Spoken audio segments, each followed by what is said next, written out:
오늘 이야기의 주인공인 알리사 터니는 1984년 4월 3일 애리조나주 피닉스에서 태어났어요. 위로는 오빠 한 명이 있었고요. 근데 알리사가 3살 때 엄마 아빠가 이혼을 하게 된 거예요. 그래서 알리사랑 오빠 존이랑 엄마 바바라랑 같이 살기 시작했는데 얼마 지나지 않아서 바바라가 새로운 남자를 만나서 재혼을 하게 됐어요. 바로 전기기사로 일하고 있던 40살의 마이클 터니라는 남자였죠. 이 마이클도 한번 갔다 왔던 경력이 있었기 때문에 전처 사이에서 낳은 아이들 3명이랑 같이 살고 있던 상태였는데요. 마이클이랑 바바라가 재혼한 지 얼마 안 돼서 두 사이에 사라라는 어여쁜 막내딸도 태어나게 돼요. 그러니까 이 집에 이제 아이들만 해도 6명이나 되는 아주 시끌벅적한 대가족이 된 거죠. 근데 마이클이랑 바바라 자식들이 좀 나이 차이가 났나 봐요. 한 3-4년 지나니까 마이클 큰애들부터 하나둘씩 고등학교를 졸업하고 차례대로 독립을 하기 시작했어요. 그래서 알리사가 9살이 됐을 무렵에는 엄마, 아빠, 알리사, 그리고 막내 사라 이렇게 넷이서만 살게 됐는데요. 네 식구가 된 지 얼마 안 돼서 이 집에 슬픈 소식이 하나 들려오게 돼요. 바로 엄마 바바라가 폐암으로 고생을 하다가 결국 34살의 젊은 나이로 세상을 떠나고 만 거죠. 그때부터 이 두 자매의 양육은 알리사의 새아빠인 마이클의 몫이 됐는데 알리사가 이제 10대가 되고 머리가 좀 커지니까 조금씩 엇나가는 모습을 보이기 시작했어요. 아빠 말도 잘 안 듣고 학교도 종종 빠지고 안 좋은 거에도 조금 손을 대다가 들키고 한 건데 이게 약간 주변 사람들이 보기에는 알리사가 9살이라는 어린 나이에 엄마를 잃었잖아요. 그래서 자기 나름대로 상실감 같은 걸 이겨내 보려고 막 방황을 하는 시기처럼 보였대요. 그래서 주변에서는 좀 짠하게 생각한 반면에 마이클은 그런 알리사의 반항적인 모습이 마음에 안 들었던 모양이에요. 그래서 나쁜 물이 들지 않게 보호한다는 명목으로 알리사를 통제하기 시작했는데요.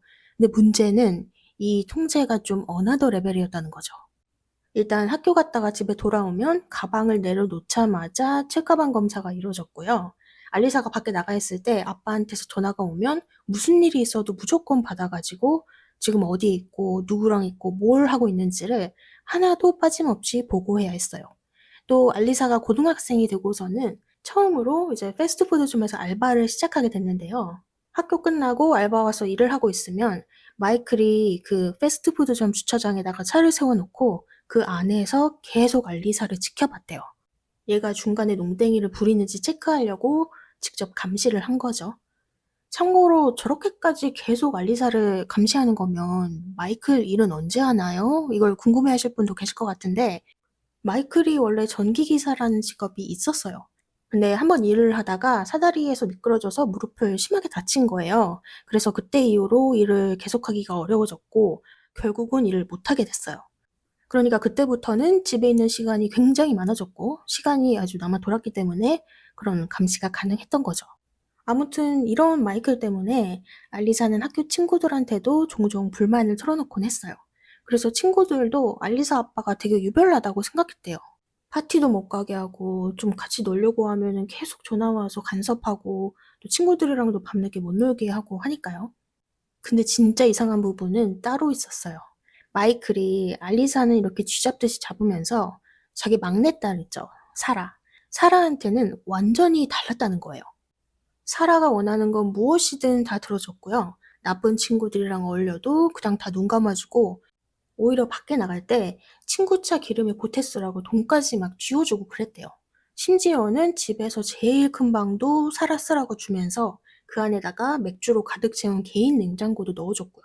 그 방에는 또 집 밖으로 나가는 별도의 문까지 있어서 사라는 낮이든 새벽이든 그냥 자기가 원하면 언제든지 나갔다가 들어오는 것도 싹 가능이었어요. 그러니까 같은 집에 사는데 누구한테는 그 집이 정말 지옥 같고 누구한테는 파라다이스나 다름없었던 거예요. 물론 사라도 알고는 있었어요. 아빠가 언니를 엄청 잡돌이한다는 거를. 근데 당시에 사라는 12살이었고 관리사는 17살이었으니까 그냥 막연하게 언니가 고등학생이고 아빠 말을 잘 안 들으니까 저런 게 필요한가 보다라고 생각을 했다고 해요. 그리고 그런 사라한테 알리사는 "어휴 이놈의 집구석 얼른 나가버리고 싶다면서 자기는 캘리포니아로 가서 새롭게 시작하고 싶다고 입버릇처럼 얘기를 하곤 했었어요. 왜냐면 캘리포니아에 알리사 이모가 살고 있었거든요.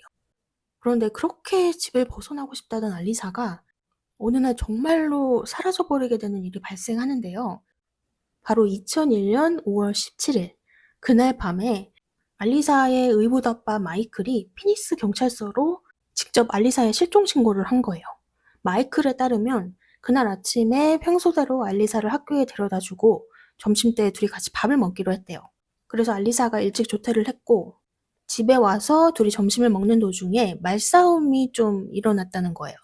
마이클이 어제 알리사 알바할 때 보니까 같이 일하는 남자애랑 일하다 말고 막 웃고 떠들고 하더래요. 그래서 그거 뭐냐고 물으니까 알리사가 나도 좀 자유가 필요하다라는 식으로 대답을 했대요.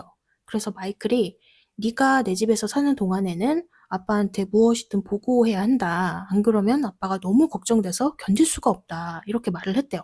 그러니까 알리사가 자리를 박차고 일어나서 자기 방으로 문을 쾅 닫고 들어갔다는 거죠. 그러다가 마이클이 사라를 픽업할 시간이 다가와서 밖에 나갔다가 다시 들어왔는데 알리사가 집안 어느 곳에도 보이지가 않았대요. 전화를 계속해봐도 받지 않았고요.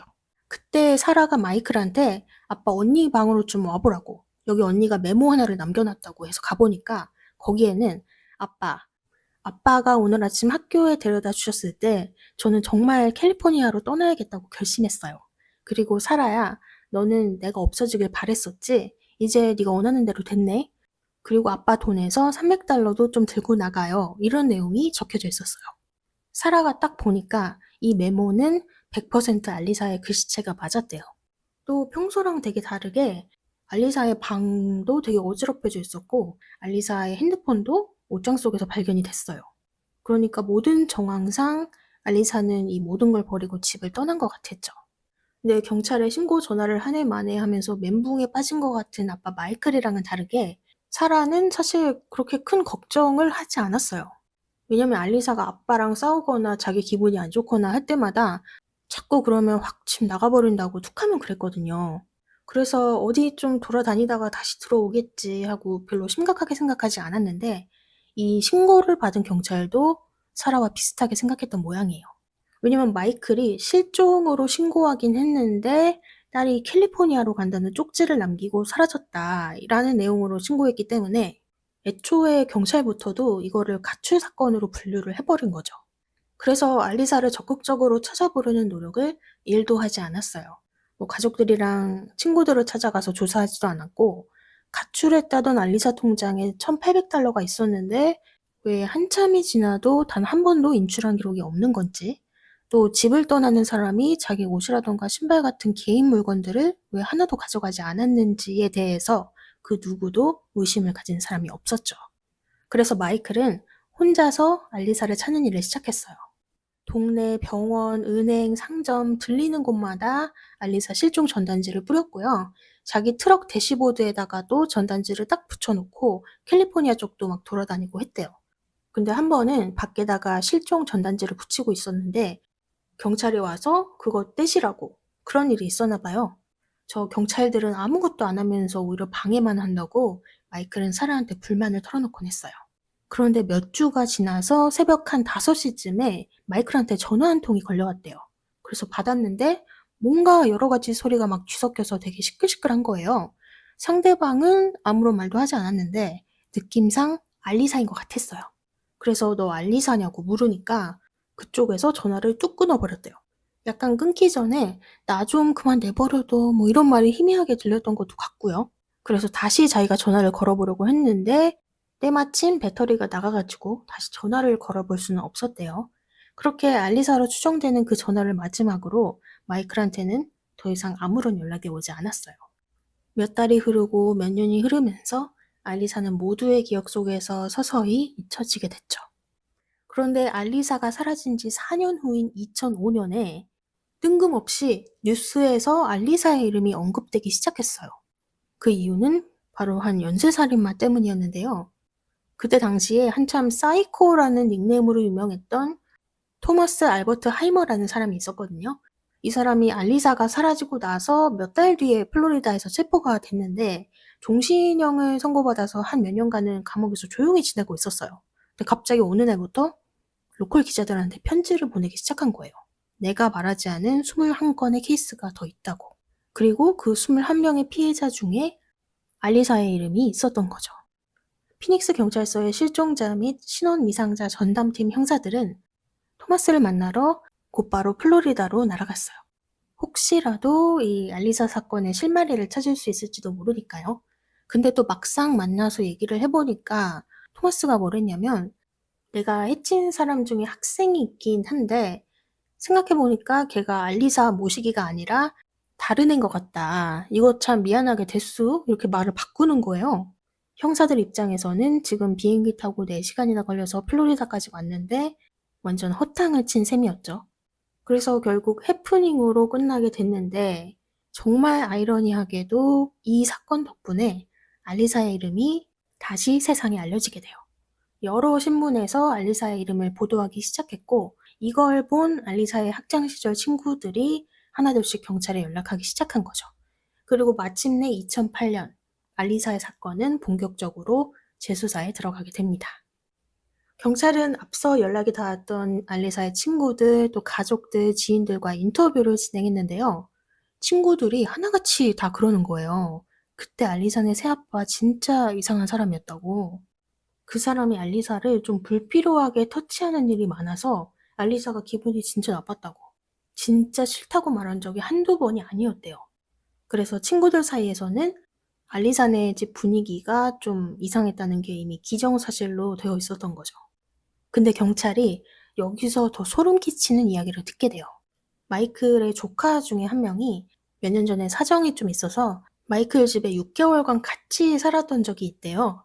근데 어느 날 집에 혼자 있다가 거실을 보니까 비디오 테이프 몇 개가 있길래 그냥 별 생각 없이 하나를 집어서 재생을 해봤대요. 근데 이상한 장면이 나오더라는 거예요. 소파에 한 여자애가 누워있는데 얼굴은 신문으로 가려진 상태였고요. 방 한쪽에는 마이클이 앉아있는 모습이 보였대요. 그리고 아무 말도 하지 않고 아무 행동도 하지 않고 그 여자애를 그냥 가만히 계속 지켜보는 그런 장면이 재생이 됐던 거죠. 조카 말로는 그 여자애가 알리사처럼 보였대요. 그래서 그 장면을 보는 순간 이거 뭐지? 하면서 소름이 확 돋아서 그 길로 바로 짐 싸고 그 집을 나와버렸다는 거예요. 이런 에피소드들이 하나둘씩 모이니까 경찰도 다들 확신을 하게 됐죠. 아, 이 사건은 처음부터 잘못돼도 한참 잘못됐다. 그리고 마이클한테는 분명히 뭐가 있다. 그래서 마이클을 인터뷰에 소환했는데요. 마이클이 거부를 했어요. 인터뷰 요청을 해도 싫다고 하고, 알리사의 방을 한번 살펴봐도 되겠냐고 요청해도 싫다고 하고, 그냥 경찰의 모든 협조 요청을 거부하기 시작하는 거예요. 계속 연락이 안 되니까 경찰도 결국 결정을 내립니다. 그럼 우리가 직접 가자. 그래서 수색영장을 가지고 어느 날 마이클의 집을 기습으로 수색하게 되는데요. 근데 이 집 안에서 정말 충격적인 것들이 쏟아져 나오기 시작합니다. 바로 28개 이상의 수제 폭탄들, 그리고 소총들도 19자루가 발견이 된 건데요. 금고 안에서는 무려 98페이지 분량의 일종의 선언문 같은 것도 발견됐어요. 마이클이 손수 쓴 것으로 보였는데 그 내용이 심상치가 않았어요. 이 무시무시한 무기들을 어디에 또 어떻게 쓸 건지 아주 구체적으로 적혀 있었는데요. 마이클이 원래 전기기사로 일하고 있었잖아요. 근데 예전부터 열악한 근무 환경에 대해서 불만이 많았대요. 그래서 이런 문제를 회사랑 노조에다가 계속 제기하니까 그때부터 노조가 자기를 싫어하게 됐대요. 근데 문제는 마이클이 이 일을 관두고 나서도 원한이 계속됐던 거죠. 선언문의 내용에 따르면 이 노조 사람들이 어느 날 의붓 딸인 알리사를 납치했고 결국 알리사의 목숨까지 끊었다고 해요. 그리고 알리사의 몸을 캘리포니아주의 데저트 센터라는 곳에다가 묻었고요. 그래서 그에 대한 복수로 알리사를 죽음에 이르게 한 2명을 찾아내서 자기 손으로 그들을 직접 처리했다. 이렇게 써져 있었어요. 근데 이게 끝이 아니라 마이클 집 앞에 밴이 하나 세워져 있었는데 그 밴 안에도 위험물질이 실려져 있던 상태였거든요. 선언문의 마지막 구절에는 마이클이 이 밴을 타고 노조회관으로 간 다음 노조 건물을 완전히 폭파하고 마지막으로 자신 역시 스스로 목숨을 끊을 계획이었다는 게 적혀져 있었죠. 이렇게 상황이 생각보다 심각해지니까 나중에는 폭발물 처리반까지 출동을 했고요. 마이클의 집 주변에 살던 이웃들 100여 명도 급하게 대피를 해야만 하는 상황까지 벌어졌어요. 경찰은 후에 이 사건이 피닉스 경찰 역사상 가장 큰 규모의 압수사건 중 하나라고 밝히기도 했었고요. 그러면 이 집에서 이런 위험물 말고 원래 목표였던 알리사와 관련된 단서는 아무것도 나오지 않았느냐? 다행히 나오긴 나왔어요. 근데 정말 역겹다고밖에 설명할 수 없는 단서들이었죠. 경찰이 찾아낸 건 사람 손글씨로 작성된 여러 장의 수재 계약서였는데요. 그 중에 하나는 1999년, 그러니까 알리사가 15살 때 작성된 것으로 계약서에는 이런 내용이 적혀져 있었어요. 나 알리사 터니는 아빠 마이클 터니로부터 어떠한 성적인 추행을 당하지 않았다는 것을 선언합니다. 그리고 그 옆에는 알리사 터니라고 사인도 되어 있었죠. 이런 계약서가 이거 하나가 아니라 비슷한 내용의 다른 계약서들도 여러 장 발견됐고요. 또 앞에서 경찰이 인터뷰했던 사람들 중에 마이클 조카가 언급했었던 비디오 테이프 있죠. 그것도 실제로 발견이 됐어요. 집안에서 나온 비디오 테이프만 해도 100개가 넘었다고 해요. 그리고 이 경찰들이 집을 수색하면서 경악한 것 중에 하나가 마이클 집이 그냥 집이 아니었어요. 거의 감시시설이라고 할 정도로 집 밖은 물론이고 집안 거의 모든 공간에 숨겨진 CCTV가 설치되어 있었고요. 집 전화도 그냥 전화가 아니었어요. 걸려온 전화든 거는 전화든 자동으로 녹음하는 기능이 켜져 있어서 경찰이 압수한 전화 녹음 파일만 해도 수천 개가 넘었다고 해요. 그러니까 이 집에서는 거의 365일, 24시간 모든 게 기록되고 있었던 거죠. 그런데 그렇게 끊임없이 녹화되던 CCTV 기록 중에서 유일하게 녹화본이 사라진 날이 하나 있었어요. 바로 알리사가 사라졌던 2001년 5월 17일의 기록이었죠. 이렇다 보니까 다들 그냥 확신이 드는 거예요. 어느 뭐로 봐도 이거는 단순한 가출 사건이 아니고 실종 사건이다. 그리고 마이클이 그 실종 사건에 깊숙하게 관여되어 있다. 그런데 문제는 제일 중요한 알리사의 시신이 이 집에서 발견되지 않았어요. 그리고 직접적인 살인 증거도 없고 범행 현장도 어딘지 모를 뿐더러 살인이라고 입증한 물증이 너무나도 부족했던 거죠. 근데 이걸 다행이라고 해야 될지 불행이라고 해야 될지 집안에서 여러 위험 무기들이 한가득 나왔잖아요. 그러니까 경찰이 전략을 하나 세우게 돼요. 일단 이 무기 관련으로 마이클을 먼저 감옥에 집어넣은 다음 그동안에 알리사와 관련 증거들을 더 찾아보자. 그리고 나중에 마이클이 형을 다 살고 나오면 그때 알리사 살인건으로 다시 체포를 하자. 일종의 시간을 버는 수사 전략이었던 거죠. 그 결정 끝에 마이클은 위험물 소지 관련 혐의로 체포가 됐고 재판에서 7년형을 선고받았어요. 근데 7년이라는 시간이 꽤나 긴 시간이잖아요. 수사팀들도 아마 속으로 생각했을 거예요. 그동안에 뭐라도 좀 나오겠지. 근데 1년이 지나고 2년이 지나도 그 기간 동안 새로 발견된 증거라고 할 게 전무했어요. 여전히 정황 증거 말고는 결정적인 증거를 찾지 못했죠. 그때부터 이 사건에서 가장 중요한 인물이 등장하게 됩니다. 바로 마이클의 딸이자 알리사의 이복 여동생인 사라였죠. 사실 사라는요, 이 재수사가 시작될 때만 해도 마이클을 좀 옹호하는 쪽이었어요. 심지어는 경찰이 사라한테 연락을 해서 마이클이 범인일 가능성이 있다 이렇게 말했을 때도 아빠를 전혀 의심하지 않았어요. 왜냐하면 사라의 기억 속의 아빠는 전혀 그런 나쁜 사람이 아니었거든요. 앞에서도 말씀드렸지만 마이클이 사라한테는 원하는 건 무엇이든지 다 해주고 사달라는 거 다 사주고 했었잖아요. 근데 그와 동시에 마이클은 사라가 어릴 때부터 계속 이런 말을 했대요. 알리사 언니는 문제하다. 그러니까 우리가 알리사를 계속 지켜봐야 한다. 그러니까 자연스럽게 사라 머릿속에서 알리사는 문제 있는 언니, 이 이미지가 계속 심어졌던 거죠. 그래서 솔직히 말하면 마이클이 그런 인간이라는 걸 깨닫기까지 꽤 오래 걸렸다고 해요.